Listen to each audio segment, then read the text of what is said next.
আমি বিয়ে যখন করব বা বিয়ে করেছি বা কি এগুলো আসলে পার্সোনাল একটা বিষয়, এগুলো আসলে আমি মিডিয়াতে আনতে চাচ্ছি না। আমি সবসময় ঝামেলা একটু কম পছন্দ করি। যদি বিতর্ক কোনো কিছু আমার সামনে এসে পড়ে বা আমাকে নিয়ে কেউ কোনো বিতর্ক নিউজ প্রেজেন্ট করে, সেক্ষেত্রে আমি সাইলেন্ট থাকি এবং কিছুদিন পরে আমি আসলে যেটা ভুল ছিল সেটা আমি আসলে ভুলটা ভাঙানোর চেষ্টা করি। আপনার খুব পছন্দের একজন নায়ক ছিল জায়েদ খান, হ্যাঁ, বাংলাদেশে নাই। জায়েদ খান সম্পর্কে আপনার কি বলার আছে? যেহেতু আমি একটা রিয়েলিটি শো দিয়ে আমার এন্ট্রি, এবং আমার এন্ট্রিতে যে জাজ প্যানেলে ছিল জায়েদ খান, এবং জায়েদ খানকে দিয়ে আসলে আমার পরিচিতি লাভ হয়েছে, দেশ এবং দেশের বাইরে আমাকে চিনেছে। রিসেন্ট জায়েদ ভাইয়া একটা প্রোগ্রাম করছে যেটা বাইরের দেশে, সেখান থেকেও জায়েদ ভাই আমাকে নক করেছে যদি সম্ভব হয় আমাকে ওনাদের ওখানে গিয়ে কাজ করার। আর জায়েদ ভাইয়ের জন্য অনেক শুভকামনা।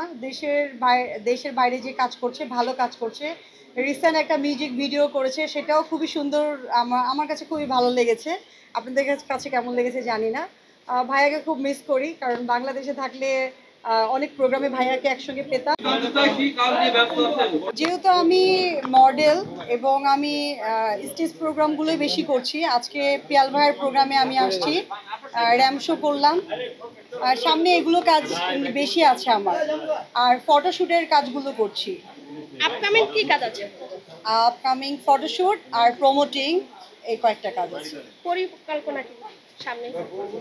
পরিকল্পনা এই তো আপনাদের মাঝে ছোটোখাটো যেই কাজগুলোই করছি। আমার অনেক ড্রিম ছিল যে যেমন পিয়াল হোসেন, বুলবুল টুম্পা, সায়দা রুমা আপু, ওদের সঙ্গে আমার কাজ করা, সেই ড্রিমটা আমার আস্তে আস্তে পূরণ হচ্ছে।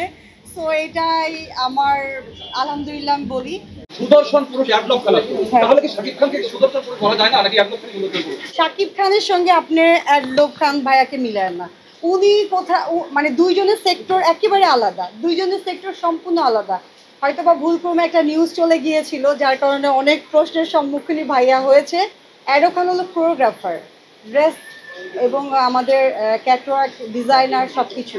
আপনার চোখে সুদর্শন পুরুষ কে? অবশ্যই শাকিব খান। শাকিব খান। তাহলে আপনার হাজবেন্ড কি দোষ করছে? আমার হাজবেন্ড এখন কোথা থেকে আসলো? হিরোকে জিজ্ঞেস করেন আপনি। শাকিব খান কেন আপনার চোখে সুদর্শন পুরুষ? কেন না সুদর্শন পুরুষ সেটাই বলেন। লম্বা, ট্যালেন্টেড, সুন্দর এবং বাংলাদেশের একটা গর্ব, এবং সে সিনেমার পাশাপাশি বাংলাদেশকে রিপ্রেজেন্ট করছে তার বিজনেস এবং ট্যালেন্ট দিয়ে। সো সে কেন সুদর্শন পুরুষ হবে না, এটা বলেন। আপনারা নিজেরাও জানেন যে বাংলাদেশের তো আসলে ড্রেস যারা আমরা পরি, কিছু ড্রেস তো বাংলাদেশেই রেডি হয়, আবার কিছু ড্রেস বাইরে থেকে আমরা ইন্ডিয়া, পাকিস্তান বিভিন্ন জায়গা থেকে ড্রেস আসছে, দুবাই থেকে এখন ড্রেস আসছে।